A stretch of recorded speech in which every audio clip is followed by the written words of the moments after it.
Hola, bendiciones a todos. Quiero saludarte este día y compartirte la palabra de Dios. Quiero dejarte un tema muy importante en la vida de todo cristiano, todo aquel que quiere saber de la palabra del Señor. Quiero compartirte lo que significa el Evangelio y lo que es el Evangelio. Tenemos una definición en la palabra de Dios.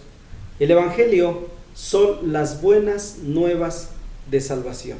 Son las buenas noticias que el Señor nos deja, enterándonos cómo podemos ser salvos.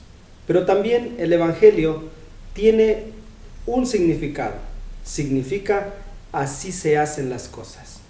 Quiero compartirte en la palabra de Dios, en Isaías 52:7, que dice: cuán hermosos son sobre los montes los pies del que trae alegres nuevas, del que anuncia la paz, del que trae alegres del bien, del que publica salvación, del que dice a Sión, tu Dios reina. Aquí nos dice claramente la palabra de Dios lo que significa la palabra evangelio. Esas buenas noticias que pueden llegar a tu casa el día de hoy, si tú lo permites. Hay noticias malas en todo momento y en todo el mundo, pero en tu hogar pueden compartirse buenas noticias si tú lo quieres. La mejor noticia que el Señor nos ha dado es que en tu casa puede reinar la presencia de Dios. Esa noticia está ahí tocando a tu puerta. Si tú quieres, puedes abrirle y dejarle entrar. Dejar entrar al Señor Jesucristo para que reine en tu casa. Quiero dejarte una pregunta que dice: ¿para quién es el mensaje evangélico? El evangelio, dice la palabra de Dios, que ha sido establecido para todo el ser humano. Esto no se trata de religiones, solamente es saber que esta buena noticia, que es la salvación a través de Jesucristo, es para todo el mundo. Dice la palabra de Dios en el Evangelio de Marcos, capítulo 16, versículo 15, encontramos que el Señor Jesús les dijo: id por todo el mundo y predicad el Evangelio a toda criatura. Esta buena noticia, el Evangelio, es para todo el mundo. Es injusto que en este tiempo la gente, las personas, aún no conozcan que hay una buena noticia para su vida y que estén recibiendo solo malas noticias, tanto de la escuela, de la sociedad y de todos los ángulos de su vida. La gente está viviendo y se está acostumbrando a un ritmo de vida de peligros, de riesgos y de malas noticias. Pero yo te digo el día de hoy que hay una buena noticia para tu vida que nos deja nuestro Dios en su palabra, y esa buena noticia es para ti, que Jesucristo te ama y Él quiere salvar tu vida. Esto es el Evangelio para toda criatura, como dijo el Señor Jesucristo en su palabra. Hay una pregunta más. Esta pregunta dice: ¿qué produce esta buena noticia? ¿Qué produce el Evangelio cuando llega a tu vida? Es triste que el mundo no quiera recibir esta noticia, pero la palabra de Dios nos dice que esta noticia debe producir gozo, debe producir alegría. No debe producir temores, no debe producir miedos, debe producir confianza. Dice la Escritura en Lucas 2:10: pero el ángel les dijo: no temas, porque he aquí os doy buenas de gran gozo, que serán para todo el pueblo. Entonces, cuando el ángel se les presenta a los pastores, y los pastores tienen temor porque ven algo que es sobrenatural, que rebasa sus expectativas, que rebasa su condición, entonces se preocupan y les genera miedo. Pero el ángel les dice: no teman, no tengas miedo. Y es lo mismo que el Señor te dice en este tiempo: no tengas miedo a recibir esta buena noticia. Mucha gente te dirá que es una cuestión riesgosa, o que es un peligro, o que incluso tu vida se va a alterar y que se va a alejar de aquellas costumbres que has venido practicando durante siempre. Pero eso es lo de menos. Yo quiero decirte que mires hacia adelante. Dios te tiene cosas más especiales frente de ti.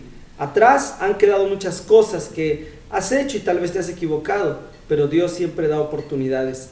Y esa buena noticia está delante de ti. No temas, aunque el mundo te diga, aunque la sociedad te diga y las costumbres te digan que no debes acercarte a esta buena noticia. Yo te animo en el nombre de Jesucristo: acércate a esta buena noticia y verás que te irá bien. Una pregunta más que quiero que tengas la respuesta es: la actitud que debemos asumir cuando el Evangelio llega a nuestra vida, cuando la buena noticia llega a nuestra vida.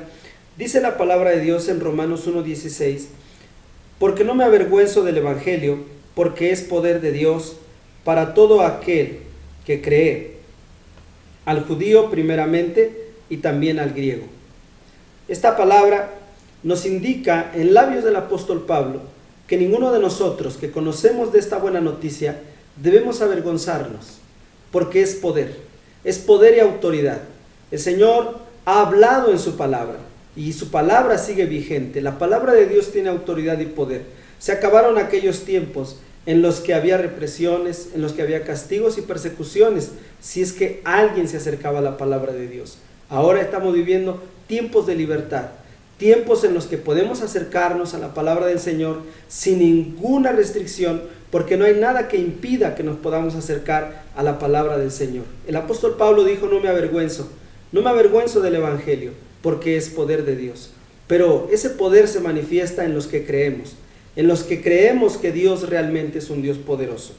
Acércate al Señor, acércate a su palabra y verás que hay poder en la palabra de Dios. No hay ninguna pena, es un orgullo además para todo aquel que ha recibido esta buena noticia. Esta palabra que ha llegado a su vida es un orgullo, porque entonces podemos ver que no solamente somos llamados, sino también somos escogidos de parte de Dios. Quiero dejarte esta última pregunta y su respuesta que está en la palabra de Dios. La pregunta dice, ¿cómo se debe entregar el Evangelio? Dice la Escritura en 1 Corintios 9:18, el apóstol Pablo nuevamente vuelve a hablar y dice, ¿cuál es pues mi galardón? Que predicando el Evangelio, presente gratuitamente el Evangelio de Cristo para no abusar de mi derecho en el Evangelio. El apóstol Pablo estaba contento y agradecido con Dios porque las personas escucharan al apóstol, porque las personas le dieran un tiempo de su vida para escuchar la palabra de Dios. Y ese debe ser para nosotros uno de los propósitos. La recompensa más grande es que alguien reciba el Evangelio, pero el Evangelio se entrega gratuitamente. El Evangelio no es nuestro, el Evangelio es la palabra de Dios. Por lo tanto, no le podemos poner precio, no se le puede poner condición, porque no es nuestra palabra, es la palabra de Dios y se debe entregar de manera gratuita. Dice la palabra del Señor que por gracia nosotros somos salvos, y esa gracia es la que debemos practicar cuando entregamos el Evangelio. Toda criatura debería saber, toda criatura debería entender que la palabra del Señor ha llegado y se ha acercado a nuestro tiempo para que podamos nosotros ser felices, para que podamos acercarnos a Dios y conocerle más a fondo. Pero esto no se debe condicionar a un precio. La palabra de Dios es más valiosa que cualquier paga, que cualquier moneda. Nada puede pagar el valor de la palabra de Dios. Por lo tanto, ni yo ni nadie podemos ponerle precio a la palabra del Señor. No debe haber ninguna condición, nada que detenga a las personas para acercarse a Dios, nada que detenga a las personas, mucho menos las cuestiones económicas, le deben impedir para acercarse a la palabra de Dios. Te dejo este tema, el Evangelio que significa así se hace. Dios te bendiga y estamos en contacto. Comparte este video, que Dios te guarde y también puedes dejar tus comentarios. Hasta pronto.